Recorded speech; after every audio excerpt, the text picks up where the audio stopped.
Había un rey, hermanos, en Israel, nos cuenta Primera de Reyes, que se llamaba Acaz. Este rey vivía en un palacio, pues era el rey, vivía en un palacio, pero nos cuenta la Biblia que además de su palacio tenía otra casa, digamos una casa de campo en otro lugar. De hecho, cuando la Biblia nos cuenta la historia de Elías, cuando se enfrenta a los 400 profetas, él estaba en su casa de campo, no estaba necesariamente en el palacio. Este rey le gustaba tener terrenos, ¿no? Hay gente que le gusta comprar terrenos, es un método de inversión. Él quería tener un huerto, entonces empezó a observar en su palacio y al lado de su palacio había un terreno. Y dice que ese terreno lo quería para él. Dice, aquí puedo hacerme un huerto. Entonces va con el dueño, se llamaba Nabot, y le dice, oye, véndeme tu terreno, ¿no? Véndemelo, te lo cambio. Dice la palabra que Nabot, el dueño del terreno, le dice, no, porque es herencia de mis padres, no lo vendo, no está en venta. Dice la palabra de Dios que este rey se fue a su casa triste y malhumorado, y dice que hizo berrinche. Dice la palabra de Dios, Primera de Reyes 21:4, llegó, se acostó de cara a la pared y no quiso comer. Ese comportamiento es como de un niño, ¿no? Ese que se para en la esquina, hace pucheros, para la trompa y ya, no quiere comer.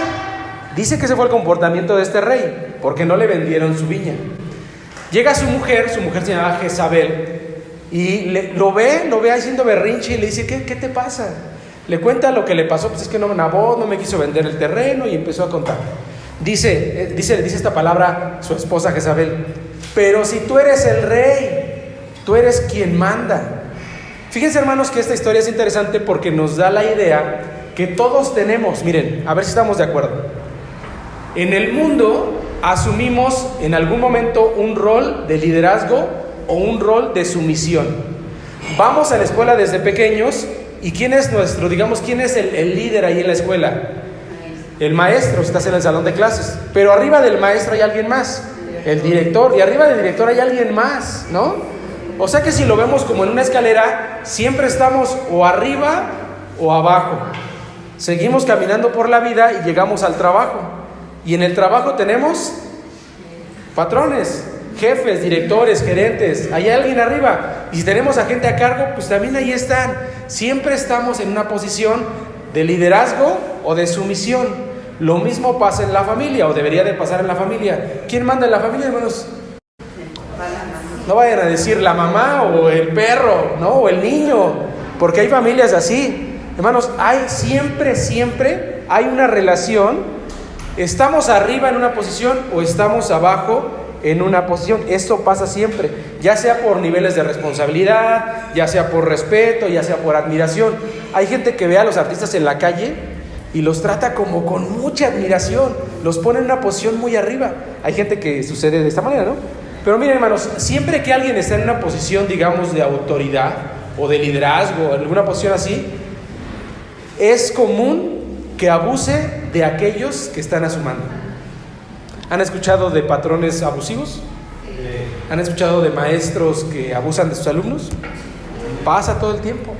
Hermanos, en la Biblia podemos encontrar una y otra vez este deseo de alguien querer sobresalir, de alguien querer ser más que otros.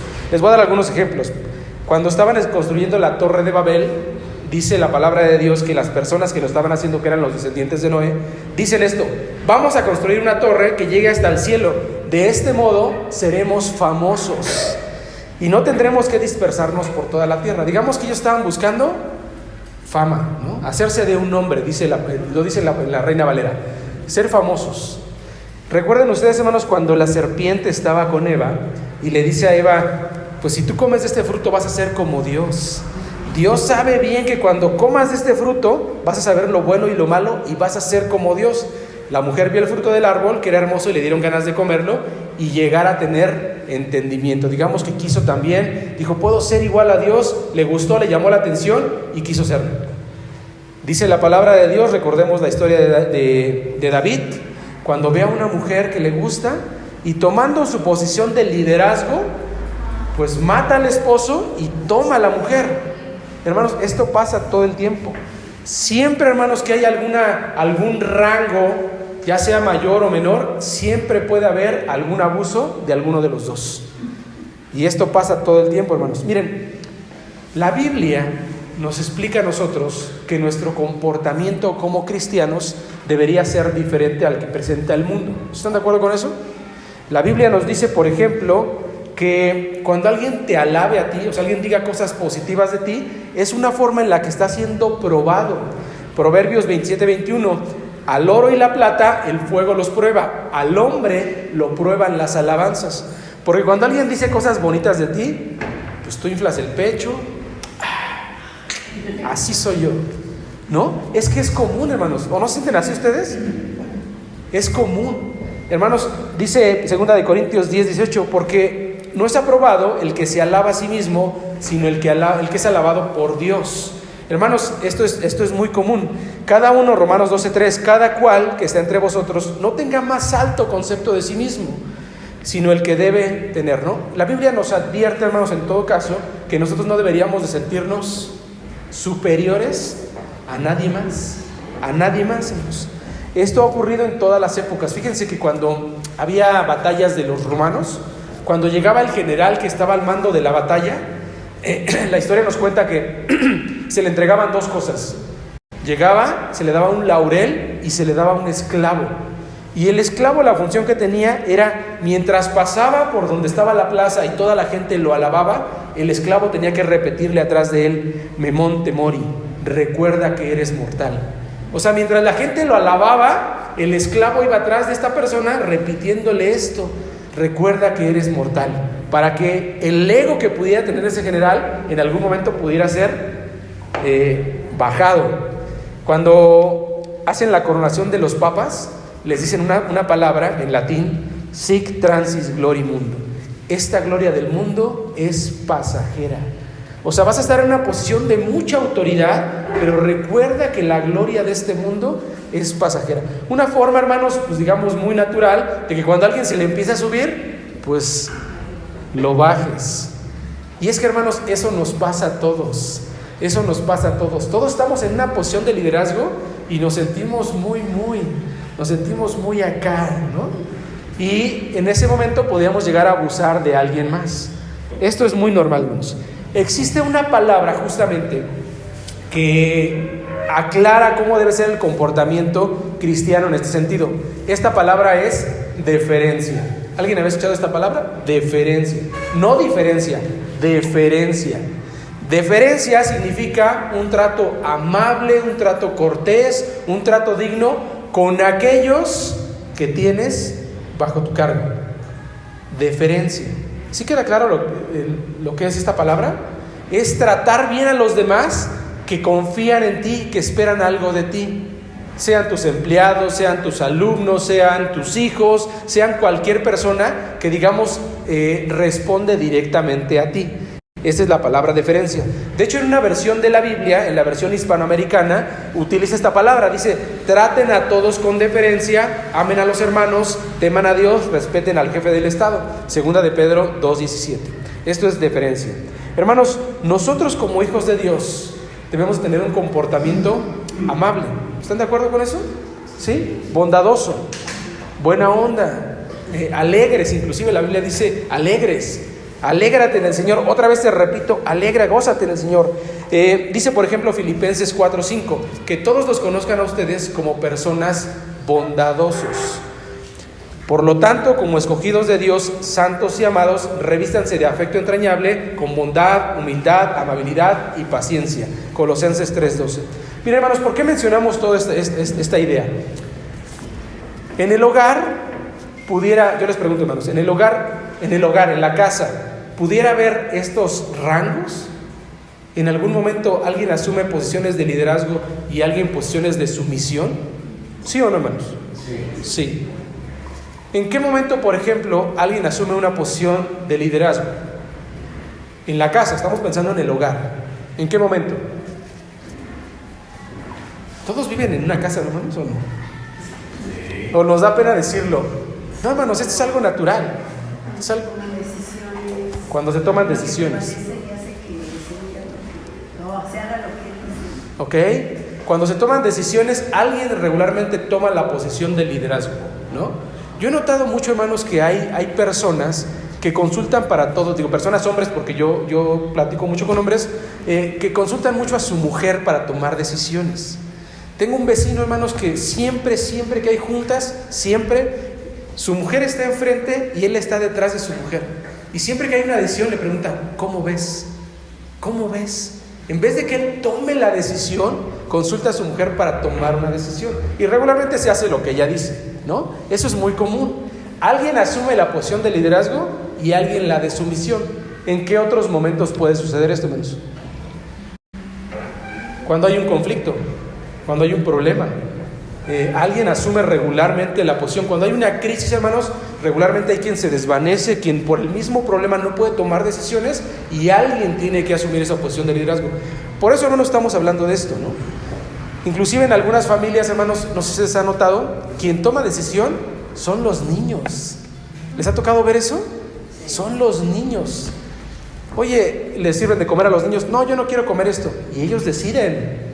Ellos toman la decisión. Esto es muy común, hermanos. Miren, quiero dejarles, hermanos, 3 principios bíblicos para estas relaciones que tenemos de autoridad o de liderazgo en la familia. Estamos hablando, ¿no? Si hablamos, hermanos, de la familia en el contexto cristiano, Dios en su palabra sí da una jerarquía. ¿Están de acuerdo conmigo? Sí da una jerarquía. Esta jerarquía la podemos encontrar en 1 Corintios 11:3 y se las leo. Pero quiero que sepáis que Cristo es la cabeza de todo varón, y el varón es la cabeza de la mujer, y Dios la cabeza de Cristo. Digamos que pone esta posición: Dios Padre, Cristo, varón, mujer. Entonces sí hay un rango, sí hay una jerarquía que pone, al menos Pablo lo estipula aquí. Esta jerarquía, hermanos, cuando la escucha gente que no conoce de la palabra, regularmente pues la confunde. ¿Cómo la mujer va a estar abajo del varón? ¿No? Se malentiende. Hay gente que piensa que esta relación debería de ser de completa sumisión, de inclusive que debe de estar encima de ella, pero no es así. Vamos a estipularlo como lo dice la Biblia. ¿A qué se refiere esto, hermanos? Miren, por decisión divina se le pide a los hombres y a las mujeres caminar juntos en el matrimonio. Esa no es una opción. Por decisión divina se les invita a los hombres y a las mujeres a participar, a caminar juntos en el matrimonio. ¿Están de acuerdo conmigo? Tanto hombre como mujer contribuyen al matrimonio. ¿Están de acuerdo conmigo? ¿Sí, hermanos? Sí. El hombre, dentro del marco matrimonial, es el responsable de presidir con amor y con rectitud. Es el responsable. Además de proveer protección a la familia, con base en las decisiones sabias orientadas por la palabra de Dios. ¿Están de acuerdo conmigo? ¿Sí? La relación de Dios con el hombre y con la mujer no es una relación dictatorial. ¿Saben lo que es una dictadura, hermanos? No tienes opción. Lo haces porque lo haces. Esa es una dictadura. No es dictatorial. Se establece con base en el amor y en la guía. ¿Están de acuerdo conmigo? Hermanos, la relación que hay entre la mujer y el hombre, como lo estipula la Biblia, Dios, Cristo, el hombre y la mujer, no solamente lo menciona en 1 Corintios, se menciona en Efesios capítulo 5. Efesios capítulo 5 dice lo siguiente, hermanos, escúchenlo. Porque el esposo es cabeza de la esposa, como Cristo es cabeza de la iglesia, la cual es su cuerpo, y Él es también su Salvador. Pero así como la iglesia está sujeta a Cristo, también las esposas deben estar sujetas a sus esposos. Efesios 5:23. ¿Cómo es esta relación, hermanos? ¿Cómo debe de ser esta relación de jerarquía que estipula la Biblia? Efesios 5:23, ahí mismo más adelante dice: esposos, amen a sus esposas como Cristo amó a la iglesia y dio su vida por ella.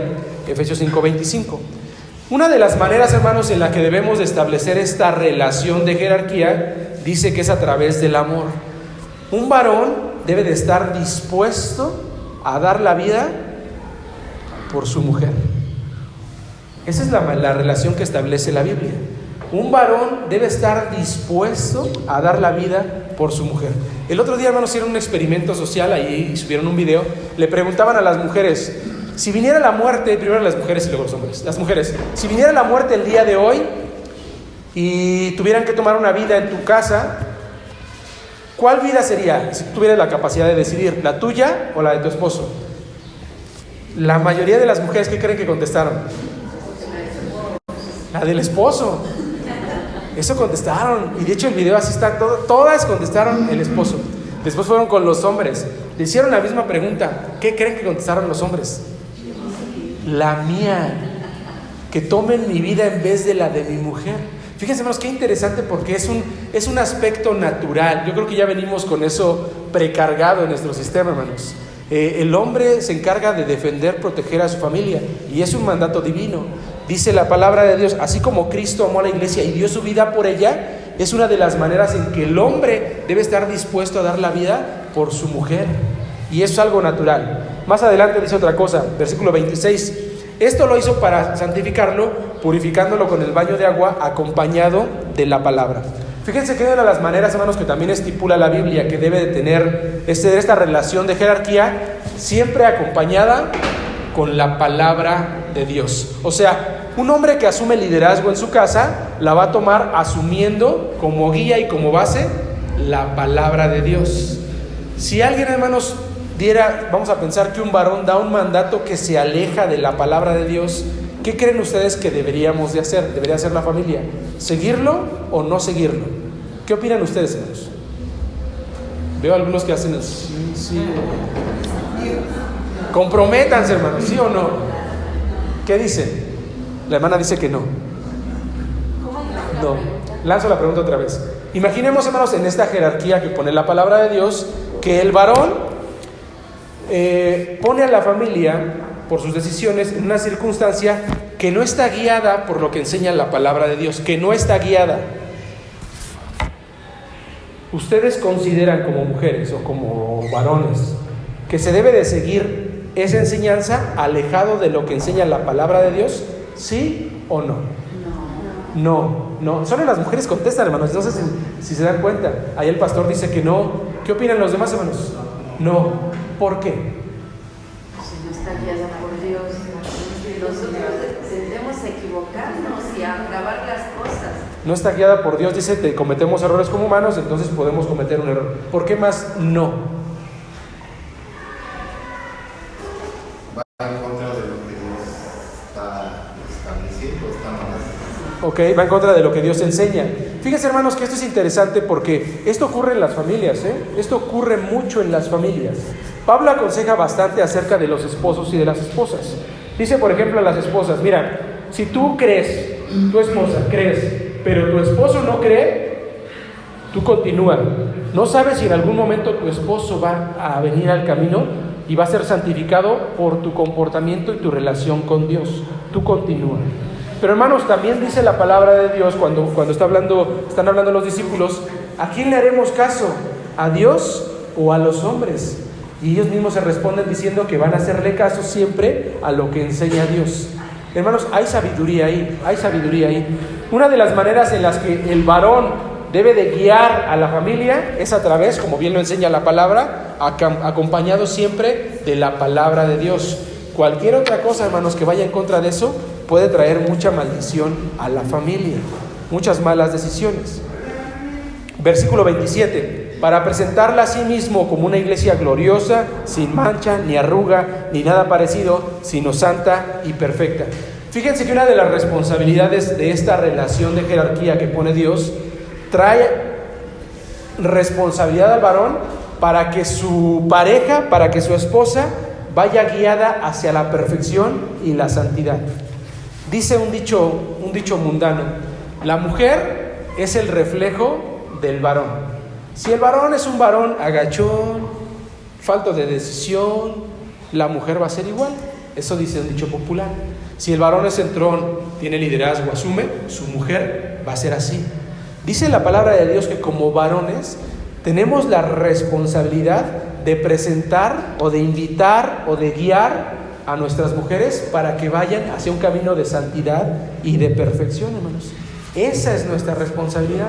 Como varones, si alguna vez notas que tu mujer está asumiendo alguna posición, pues que no contraviene lo que enseña la palabra de Dios, tendríamos que asumir la responsabilidad de guiarla hacia la perfección.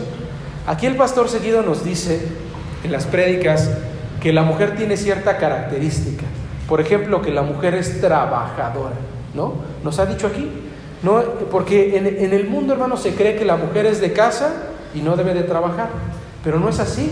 La Biblia nos enseña que la mujer debe de ser productiva. Si alguna mujer en algún momento no quiere hacerlo, hermanos, tenemos la responsabilidad de guiarla hacia el camino correcto, hacia el camino de perfección y de santidad. Es otra de las maneras en que debe de ser. Versículo 28. De la misma manera deben los esposos amar a sus esposas como a su propio cuerpo. El que no ama a su esposa no se ama a sí mismo. Hermanos, dice la palabra de Dios que en esta relación de jerarquía, así como amas tu cuerpo y lo alimentas y lo cuidas, deberías de amar a tu mujer. Esa es la medida y el estándar. Hermanos, entonces entendemos que no es una relación de abuso, no es una relación necesariamente de sumisión, no es una relación dictatorial, es una relación de amor, de respeto, de guía. ¿Ok? ¿Sí está claro, hermanos? Efesios capítulo 5 estipula esto. El matrimonio, hermanos, está compuesto por dos personas. Hombre, no voy a decir hombre y hombre, o mujer y mujer, porque hoy en día ya existe eso, ¿no? Eso ya legalmente ya existe. Por hombre y por mujer. Desmenucemos esto, hermanos. Las mujeres tienen características propias de la mujer. Los hombres tienen características propias de los hombres. ¿Qué características, hermanas, tienen las mujeres, propias de las mujeres? ¿Ninguna? No les dé pena, hermanas, si ya las conocemos, pueden decirlo aquí con toda libertad. ¿Qué características tienen las mujeres? No sé. Su voz.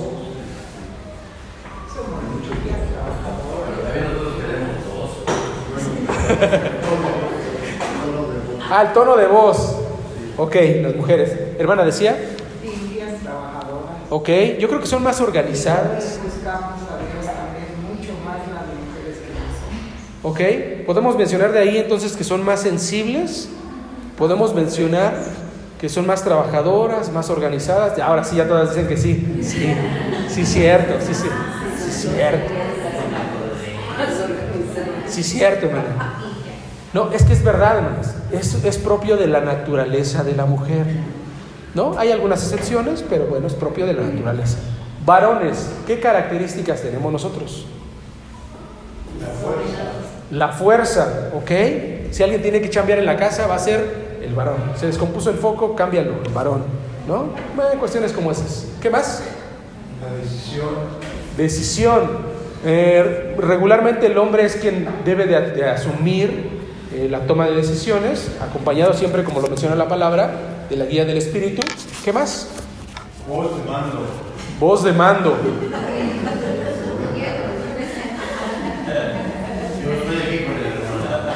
Todos, y los varones ahora sí dicen, sí es cierto. Aparte del hermano Temis, ¿qué opinan los demás? Aparte de la voz de mando del hermano Temis, ¿qué opinan los demás? Responsabilidad. Miren, el hombre trabaja, quiera o no quiera. No hay opciones. Esa es la verdad. No hay opciones. Tenemos que trabajar. Es nuestra responsabilidad. La mujer, digamos que, bueno, ahí tiene un poco de opción, un poco de margen, pero el hombre no, hermanos. A veces abusa. Hermanos, son... La protección que tiene el hombre hacia su esposa, hacia la familia, como que se siente esa protección. El hombre es el responsable de la seguridad en el hogar. Lo veíamos hace rato, ¿no? Así como Cristo dio su vida, tú tienes que estar dispuesto a dar tu vida por tu familia, ¿no? Es parte de lo que enseña la palabra de Dios. Hermanos, el hombre tiene características positivas, la mujer tiene características positivas, pero de igual manera hay características, digamos, no positivas, ¿no? Que también tenemos muchas. Algunos son de carácter egoísta, algunos son de carácter enojón, algunos son de carácter negativo, envidioso, chantajista. Puede haber, sí, todo esto, hermanos. Miren, Pablo lo decía de esta manera, hermanos. Los que se van a casar, 1 Corintios 7:28, los que se van a casar van a tener los sufrimientos propios de la naturaleza humana. que yo quisiera evitarles, decía Pablo, ¿no? Pero hermanos, entendemos, cuando hablamos de la naturaleza humana, así somos. En todo caso, hermanos, desenmarañando el matrimonio, la mujer y el hombre de manera individual debería de promover su desarrollo personal. Porque, hermanos, nos vamos a unir en una unión a largo plazo y tendríamos que entender cómo somos de manera individual y los problemas que nos van a traer por la manera en que nos comportamos. Antes de casarse, hermanos, uno entiende, por ejemplo, que es como es. Yo soy enojón y punto. Y si me quiere alguien así, así me debe de querer. Ese pensamiento, hermanos, no es adecuado, no es correcto. Uno debería de entender que tiene un problema y asumir y entender que debe de cambiar o modificar esa forma de ser, ¿no? Los aspectos negativos de manera individual que tenemos cada uno de nosotros. Hermanos, ¿alguno de ustedes tiene algún carácter o alguna cuestión negativa que ha cambiado con el paso del tiempo? ¿Cuál, pastor? Sí. Por ejemplo, la responsabilidad de terminar las cosas. ¿Ok? ¿Alguna otra? Ya con eso, para los que Aquí ya habemos varios matrimonios ya de años, hermanos, ya de años. Seguramente hemos modificado nuestro comportamiento con base en la relación que hemos tenido. Yo antes podía pensar, hermanos, pensaba que podía darme el lujo de no trabajar. Yo pensaba eso, hermanos. O sea, yo pensaba que puedo tomarme algunas vacaciones o puedo renunciar cualquier día, hermanos. Hoy en día con el tiempo entiendo que no tengo la opción, no debo de hacerlo, porque es mi responsabilidad como varón. Pero antes yo pensaba así, hermanos. Yo pensaba que podía asumirlo y no pasaba nada.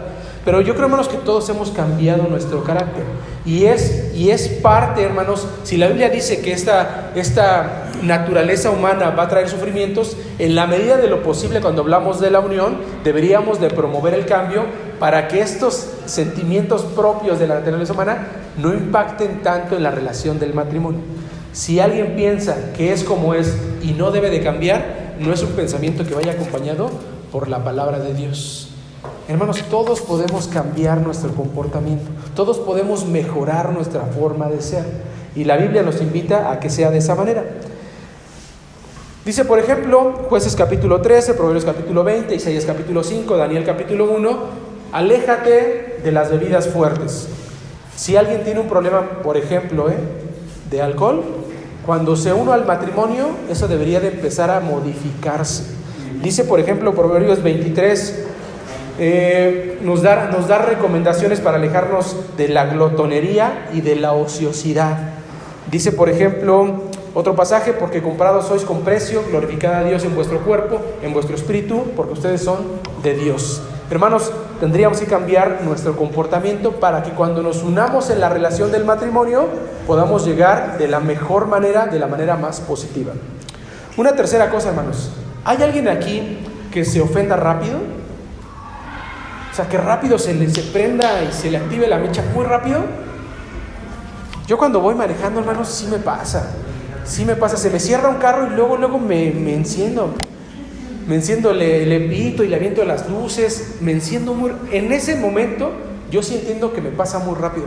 Es el único momento donde me pasa. Cuando alguien se me cierra, cuando alguien me empieza a picudear en el carro. A mí me pasa muy seguido. ¿A alguno de ustedes le pasa en alguna otra circunstancia?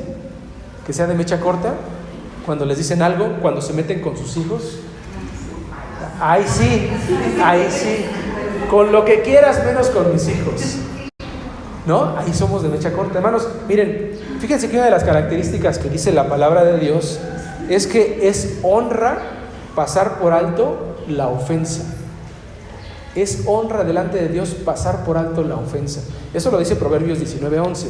En la relación del matrimonio, hermanos, nosotros deberíamos de entender que hay ofensas que no necesitan ser profundizadas, no, que se pueden pasar con facilidad, ¿no? Una pelea simple, ¿quién va a lavar los trastes? Eso no requiere una pelea, eso requiere una plática, eso no es, ¿no? Pero hay quien con cosas tan mínimas como esas se hace un problema grande, ¿no? Cosas como esas. Hermanos, una de las características que deberíamos de tener, un principio bíblico, es que un hijo de Dios debería de dejar pasar por alto la ofensa. Proverbios 19:11. Fíjense, hermanos, que Dios nos pone el ejemplo. Romanos 2:4 dice lo siguiente: ¿no te das cuenta de lo bondadoso, de lo tolerante, de lo paciente que es Dios contigo? ¿Acaso no significa nada para ti? ¿No ves que la bondad de Dios es para guiarte y que te arrepientas y abandones tu pecado? Fíjense, hermanos, que Dios es tan bueno con nosotros que nos tolera. Dios es tan bueno, tan bondadoso, tan tolerante, tan paciente con nosotros, hermanos, que nos tolera. Dice más adelante, hermanos, Filipenses 2: tengan unos con otros la manera de pensar propia de quien está unido a Cristo Jesús, el cual, aunque Jesús era Dios, no se aferró a ello, sino que renunció a lo que era suyo y tomó naturaleza de siervo, haciéndose como los hombres y presentándose como un hombre cualquiera.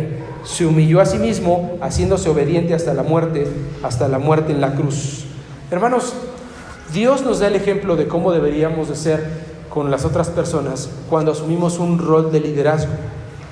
Cuando estamos arriba de los demás, hermanos, la palabra de Dios nos invita a que nosotros deberíamos de ser bondadosos, amables, deferentes, ¿no? Como lo dice la palabra. Porque, hermanos, si Dios no se aferró en ser igual a Dios, sino que se humilló a sí mismo, bajó, murió por amor a nosotros, es el ejemplo que nos da Dios que deberíamos de seguir.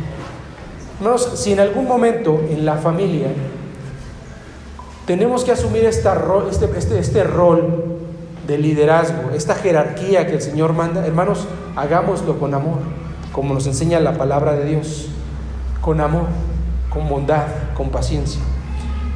Si nosotros, hermanos, sabemos, como lo acabamos de decir, que tenemos una parte sensible, que somos de mecha corta en algún punto de nuestra vida, hermanos, busquemos la manera de modificarlo. Siempre podemos ser mejores, siempre podemos ser mejores. Y guiados por el Espíritu Santo, hermanos, esto se vuelve más sencillo. ¿Están de acuerdo conmigo, hermanos? Sí.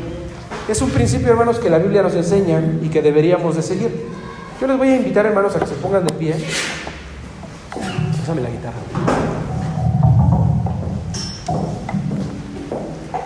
Y hagamos una oración, hermanos. Y hagamos una oración porque es importante, hermanos, que en las relaciones de pareja aprendamos a llevarnos bien. Aprendamos a tratar a los demás con bondad y con amor. Vamos a poner esto en manos de Dios, hermanos. Padre, te damos gracias porque sabemos, Padre, que tú nos guías, que tú nos enseñas y que, Padre, como familia tenemos problemas, luchamos contra nuestro carácter. Y en el nombre de Jesús, Padre, te pedimos que tú nos guíes para llevar una relación adecuada. Padre, en las relaciones de matrimonio siempre hay problemas, siempre hay diferencias. Siempre, Padre, hay cosas que luchan contra nuestro carácter. Y te rogamos en el nombre de Jesús que tú, Padre, permitas que podamos ser ejemplo y ser luz. Que tu Espíritu Santo nos guíe siempre a ser personas bondadosos. No querer abusar, Padre, de la autoridad o del poder que tú nos das. No querer, Señor, ser como dictadores, Padre, que se creen superiores a otros, sino siempre con bondad y con amor, Padre, tratar a los demás. Gracias, Padre, porque eres bueno con nosotros, porque nos enseñas y nos recuerdas la manera en que debemos de ser con los demás. Dejamos todo en tus manos, Padre. Yo te lo pido en el nombre de Cristo Jesús. Amén. Amén.